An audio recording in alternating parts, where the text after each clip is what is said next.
Hi everyone and welcome back to another installment of the Reserve List Top 10. This is from July 5th to the 13th of 2024, and these were the hottest selling cards that week by volume, if not by value. But that does mean these cards don't have significant use, and this is why this is a video you are going to want to pay attention to. Let's get started.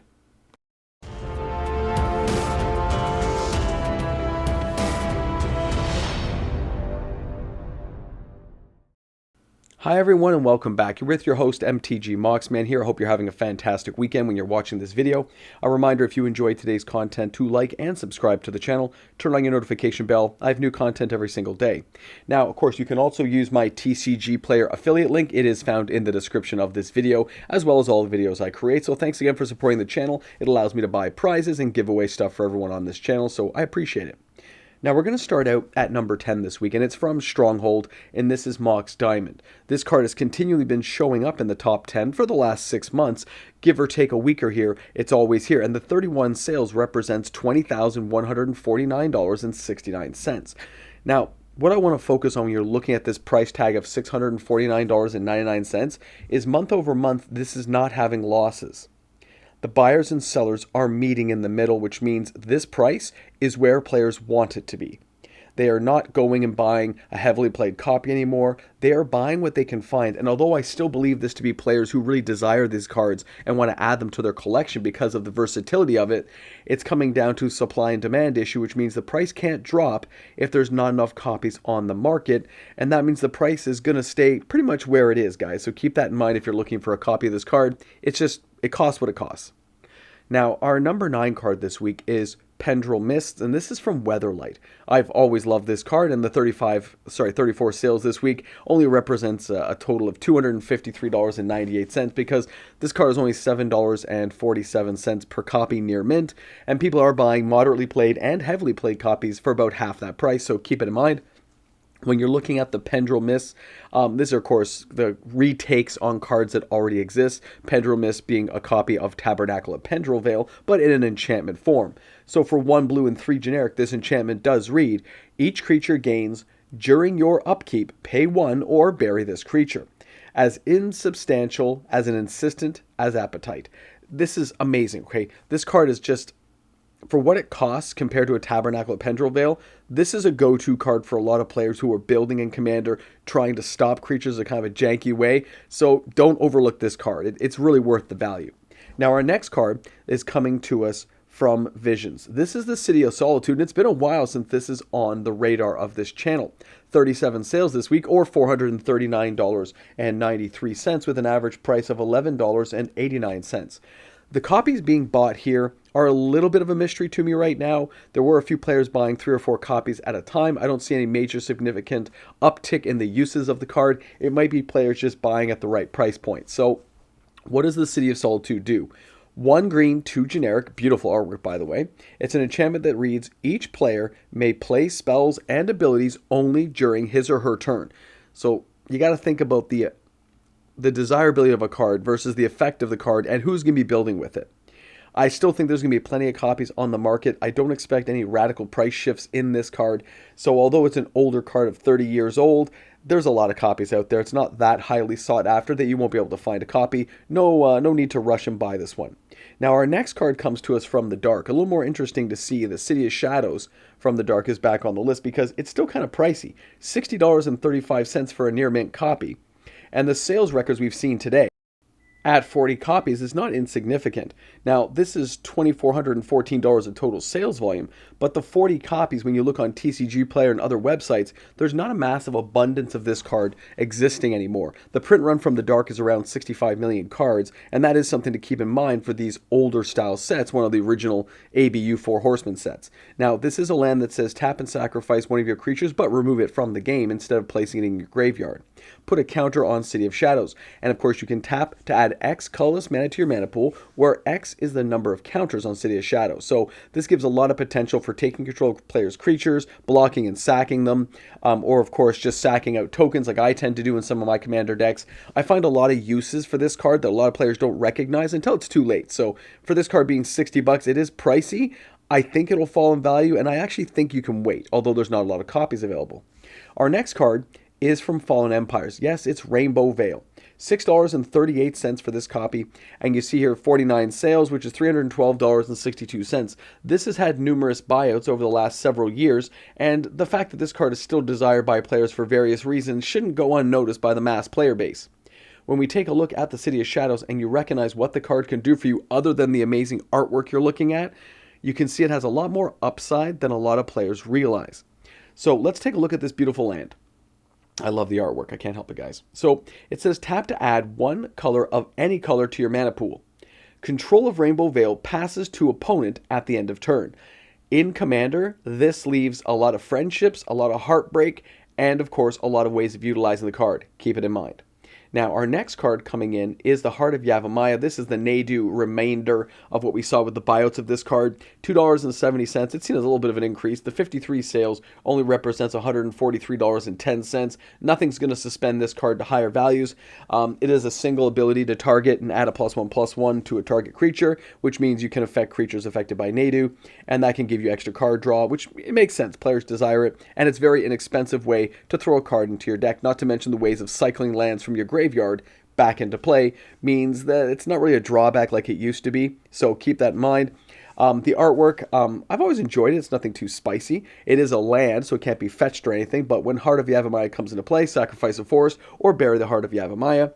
Tap to add 1 green to your mana pool, and a target creature you can tap to get a +1/+1 till end of turn. I do like the fact that this says just a +1/+1. It could be any creature, any size, just adds a little more stopping power, and that's pretty cool. Now our next card. This is the Liege of Hollows, and this is all on Burrow. From here on in, guys, we are the Burrow machine, okay?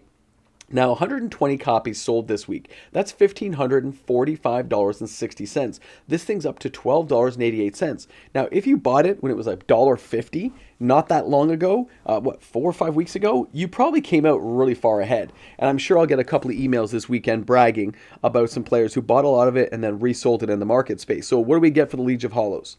2 green, 2 generic. It says Summon Spirit. If Liege of Hollows is put into any graveyard from play, each player may pay any amount of mana to put that number of squirrel tokens into play under his or her control. Treat those as 1/1 green creatures. Now that is pretty amazing. I won't lie to you. It's a great thing, especially if you can make players tap out their mana or hurt opponents on the low side. Now, also remember that in a Commander game, this leaves a lot of availability to make friends and prosper. I like that. All right, guys, let's go ahead and check out the next card. Now, this is Deranged Hermit. We've been talking about this forever since Burrow was announced. $77.50, 124 copies have sold. And look at the price tag now, $9,610 of sales action. The copies being sold, I'll be honest, guys, I see things from near mint to heavily played, as well as Japanese copies selling at this point. Anything under the sun. There's a lot of speculation going on and people trying to flip for easy tendies.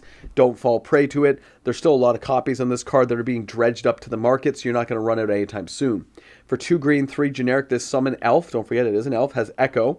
And of course it says when Deranged Hermit comes into play, put 4 squirrel tokens into play, treat them as 1/1 green creatures. All squirrels get +1/+1. This is not to be forgotten. The echo effect, the abilities of this card can be utilized highly effectively in Commander games. Don't underestimate it. Now let's go ahead and take a look at the number 1 card. I'm just kidding. It's not Didgeridoo. You guys saw the countdown, and you know this is only number 2. But 235 sales for Didgeridoo brings us to $3,487.40. This card had a buyout last week. The buyout has continued. Now, $14.84 is starting to see a significant climb in the value of this card, and the buyout that's going on is being perpetrated by only a couple of people. Now, I don't believe they're related to each other, but the sales volumes speak for themselves. Didgeridoo is a 1 casting cost artifact, which is just sick. And it says, take a Minotaur from your hand, put it directly into play as though it were just summoned. Let's not forget, guys, that Minotaurs back in the day, there wasn't that many great ones, and times have changed. There's a lot of sick, disgusting, powerful Minotaurs out there that Wizards of the Coast doesn't give a rat's you-know-what if you happen to have a Didgeridoo. If anything, they plan on you having one to make those cards even more desirable for your Didgeridoo. So keep that stuff in mind. Whoever's doing this buyout is planning for the future. And I'm talking 5-10 years out. Now let's get to the real number 1 card. This is the Seeds of Innocence. Now, $13.83 sees a massive climb. 413 sales is insane for a reserve list card. $5,711.79 in total sales volume. This is not a huge amount of money by any stretch of the imagination, okay? This is like a good quality beta mox, okay? It's not going to be a breaker, but the 413 copies is not a speculator. It is people under the sun just buying the card, buying into the FOMO, and desiring the card. So what are we getting? This card is 2 green, 1 generic. It says, bury all artifacts. Each artifact's controller gains an amount of life equal to that artifact's casting cost. To me, it looks like players are actually kind of buttoning down the hatches and getting ready for when they have to use this thing against all these new token creation decks that are coming their way. So it's planning and being ahead of the game in case this card goes to like $50, $60, $80. Okay, guys? Let's get to the wrap up here so we can finish our discussion. Now, by now, if you're watching this video this far into it, you realize the Mox Man, he's under the weather. I'm doing the best I can to cope with this, but I'm not going to put myself on screen so you can see me wipe my nose every 5 seconds and complain and, sore muscles. Either way, I just want to wrap this video up by saying the reserve list, this comes around every time when cards get exciting because of new cards being created by Wizards of the Coast and the mass player base that fails to acknowledge what some of these cards can do for them in the off season. When cards are not popular, when the buyouts are not happening, that's when you're supposed to buy low, stock away a few extra copies. If it goes high, sell back into the market. So you're basically getting your copies for free. A lot of players fail to recognize this and fail to buy in to what this can really do for them in the long run of their collection building of Magic the Gathering. And that's on them. It's not like I haven't been talking about this for the last couple of years. But at the same time, you can lead a horse to water, you can't make him drink it, and all those great little puns and imaginary things we like to talk about. So keep it in mind, guys. There's great cards out there. Look at the cards that offer multiple effects. Look where Wizards has been leaning to. Remember when phasing kind of came back and a lot of phasing creatures sold? For all you know, horsemanship will come back at some point. Flanking could come back. There's lots of cards to look at. So thanks again for being here. Thanks for shopping smart with S-Mart. And I will see you guys, of course, on the live stream, assuming I make it that far. Guys, have a great one. Enjoy the rest of your day, and I'll see you guys soon.